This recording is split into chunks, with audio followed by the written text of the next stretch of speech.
എന്ത് അന്വേഷണം വന്നാലും ഞങ്ങൾക്കൊരു ഭയവുമില്ല.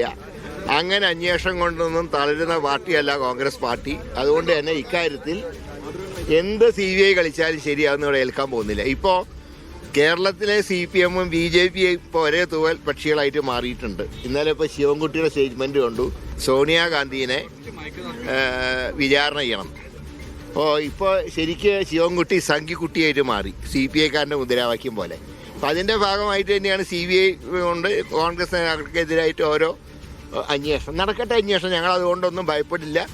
ഞങ്ങളുടെ തെരഞ്ഞെടുപ്പ് പ്രവർത്തനങ്ങൾ ഇതൊന്നും ബാധിക്കില്ല. CBI അല്ല, ഏത് IB അന്വേഷിച്ചാലും ശരി, ഞങ്ങൾ ഞങ്ങളുടെ അജണ്ടയായിട്ട് മുന്നോട്ട് നീക്കും. എങ്ങനെ അല്ല, ഇനി ഒരുപാട് അന്വേഷണം പലരുടെ പേരിലൊക്കെ പ്രഖ്യാപിക്കും. അതിന് ഞങ്ങൾ പുല്ല് വില പോലും കൽപ്പിക്കുന്നില്ല. 2021 ഇതുപോലെ തെരഞ്ഞെടുപ്പിന് മുമ്പ് ഇതുപോലെ അന്വേഷണങ്ങൾ പ്രഖ്യാപിച്ചതാണ്. ഈ ഒരു അന്വേഷണം കൊണ്ട് ഞങ്ങളെ തളർത്താൻ പറ്റില്ല. ഇത്തവണ ഇലക്ഷനിൽ UDF ജയിച്ചിരിക്കും. ആരെന്തൊക്കെ അഭ്യാസം കളിച്ചാലും ശരി.